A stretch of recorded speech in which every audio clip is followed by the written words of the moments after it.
Well, you are joining us at Carstar today, and I'm with owner Joe, who is Carstar's Franchisee of the Year. That is a big deal, Joe. Absolutely, yeah. It's a tremendous honor for sure. What does it mean? Well, it means obviously we're doing something right here. Yeah. It's come full circle almost. I mean, my mom and dad started this place back in '95. Okay. And, we're approaching 30 years here, so after all that time, we've got some good accolades here, and the team's doing a fantastic job, and it means the world to us and our family, for sure. I bet. Yeah. So you guys are you're not just your average run-of-the-mill auto shop.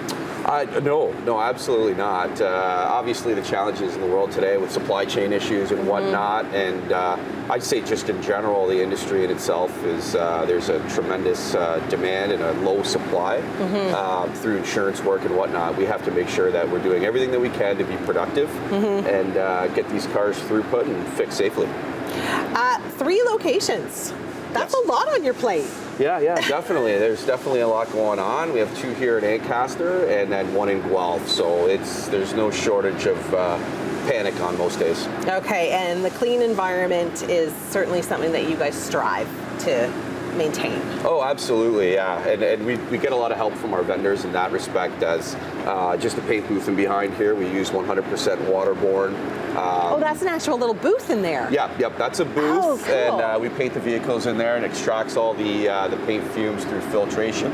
Then, of course, we bake after we've painted, so it cures the clear coat. Yeah. But yeah, I mean, a lot of the products nowadays are waterborne products. We use very little VOCs, which is volatile organic compounds, and we get a lot of help from our vendors, again, to make the products more friendly. That's amazing. Well, coming up, we are going to take a little bit more of a detailed look at the paint jobs that you guys do here at Carstar. So make sure you stay with us. There's a lot more coming up on Morning Live. Paintless dent repair is something that they do here at Carstar Collision and Glass Service. And Joe, what's Gord doing here? Well, what ends up happening here is there's a lot of times where it's just a minor door ding, and I can't even see the dent. You know what? It's minor. Yeah. I mean, in the right light, you can see it. Yeah. Oh no, I can see it now. Yeah. Yeah. I mean, if you just have a single dent on a panel, it really saves us from having to go in, and manipulate the factory paint. We never really want to do that. Yeah. I mean, in a situation where even, like, this has been going on in our industry for over 20 years now, but we're using it more than ever, because even in a vehicle that's been in a collision, if there's a small dent that's not part of the collision, we can look after it for the customer for a very low cost. And then also in situations where, even in the accident, if it's a soft dent, we don't have to go in and manipulate the factory paint, and it saves money for the consumer, and we keep the original paint on the vehicle, which is fantastic. So we're talking about, like, if you're in like a parking lot and your car gets hit by like a shopping cart, or like hail, for example. Well, hail's the big thing in the paintless dent repair game. Fortunately for us here in Ontario, we don't see a lot of that. No, we don't. But the good paintless dent guys travel around the country and even into the United States where there's large hailstorms. From here? Yep. Really? Yep. Yeah, absolutely. Yeah, but you hit the nail on the head there. It's about 90% of the paintless dent repair is from shopping carts, little bumps and dings inside of parking lots. And or like when you're driving behind a truck and like a rock flies. And usually with those, there's some paint chipping as well, which doesn't work because you're still left with the chip. But it's a great way to mitigate the cost of a small repair instead of having to paint. Okay, so what's your definition of small? Like, are we talking quarter size? You can do it like that, or anything kind of bigger? Yeah, like absolutely. If it's like a softball size, you can still do it, or it all no? depends And then you have to. Yeah, it depends on the material of the vehicle as well. With aluminum, it's much harder, of course. With steel, it's a little bit easier, and it all depends on access too. If they don't have access to that area, thankfully Gord has some access here to the fender. But if it happens on, like a windshield pillar, you really have no access there. So you'd have to try and do a glue pull, which is when they melt some glue on the panel, and they do some pulling on the glue. And at the end of the day, it depends on the consumer, because if the dent comes out, call it 90%, it's not as noticeable anymore. Yeah, then it's... Well, geez, they probably saved themselves 75% of the repair costs through a collision center that's going to have to paint, use primer. Right. So it's a great way to mitigate the cost of a minor repair. Okay, well, there you go. Coming up, paint and more paint. We're actually going to take a peek into their little paint shed over there. We're going to talk about 100 line and what that is. Back here at Carstar, paint is something that they really focus on, and they make it as in clean environment as possible. Joe, give me a little breakdown of what's happening in your paint shed. Yeah, no worries. So in this paint booth, it's a downdraft system. There's fans on the top of it to dry the base coat. So paint would come in 2-stage or 3-stage, sometimes even 4-stage, which means the amount of layers and applications that the vehicle needs, depending on the color. I was going to say, what makes you only have 1 stage or 4 stages? Yeah, so the 2-stage paint would be your basic base coat, clear coat. So all that really means is base coat would be the color. Be like a primer. Well, it would be actually the color of, of the vehicle. And then, see, he's actually doing this right now. Inside of that cup, it looks like just clear liquid. Clear, yeah. So that's going to make the paint super, super glossy. And when you need a 3-stage, it's usually pearl whites. You know when you see those really beautiful white vehicles with a little bit of sparkle in them? Yeah. So the first stage is a white, the second stage would be that sparkle that's on top. Yep. And then the third stage would be the sealing of the clear coat on top of it. And nowadays with these sophisticated colors, you've even seen a 4-stage. So you usually put a ground coat down that turns the second coat into a different color.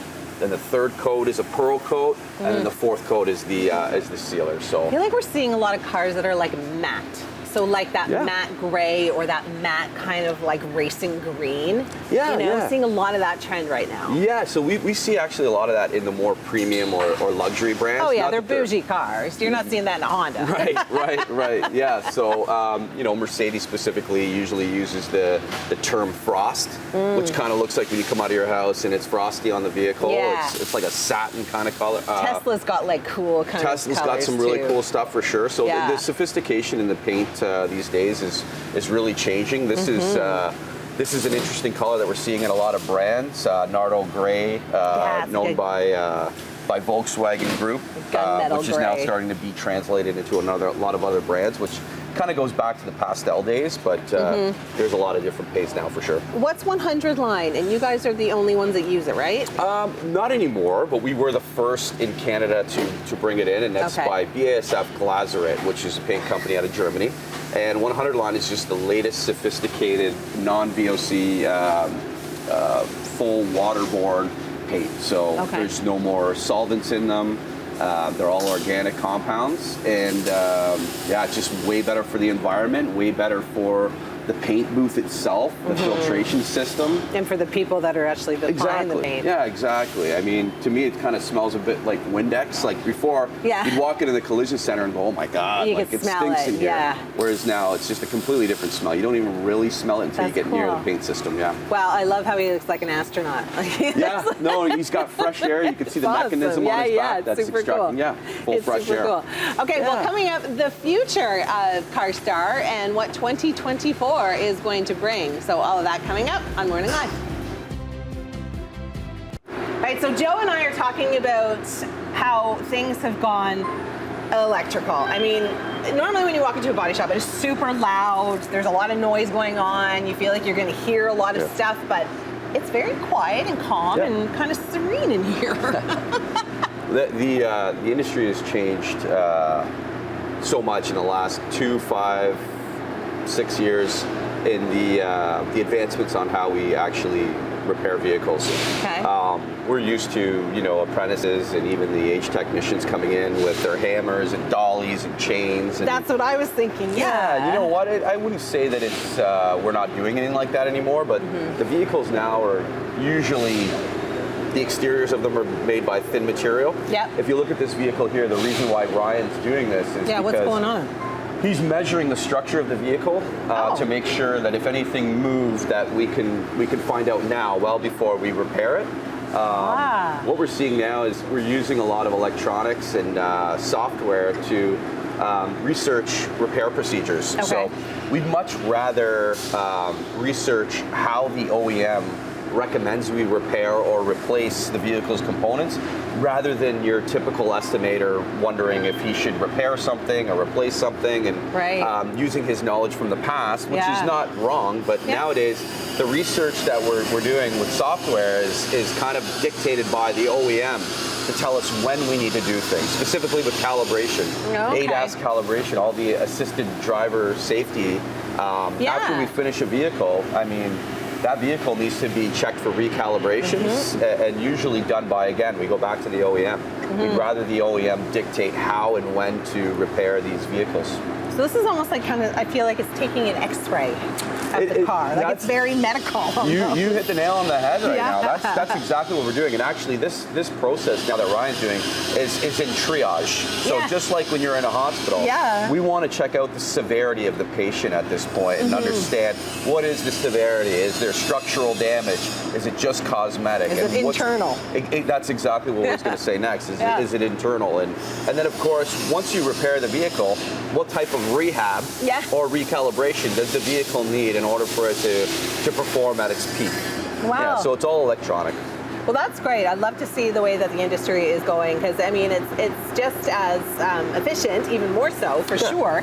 And it's less physical labor. It's better for the environment. I mean, there's so many plus points to it. Exactly. I mean, like my dad's still involved a little bit, and he comes in and he's, blown away. He's blown away. At first, he looks at it and goes, "Oh my God! Like, what are you doing? We could have repaired it." And I go, "Dad, we don't need to repair it." Yeah, you don't do that anymore because it's well beyond its structural integrity. You got to remember, back in the '70s, I remember when I was little, I'd have to use two hands to close the door because it weighed 300 pounds. Now, these big SUVs, it's one finger. They're aluminum, right? So you got to take that stuff into consideration.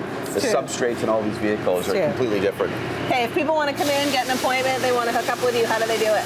Yeah, I mean, we take walk-ins for sure, but it's always best for scheduling to use our online scheduler. Okay, perfect. It's all accessible online. So just your website, carstar.ca, I believe it is, carstar.ca, and then you can locate which location is closest to you. Okay, amazing. Thanks for having us, Joe. Oh, the pleasure's mine. Thank you. Come by anytime. It's been a great experience.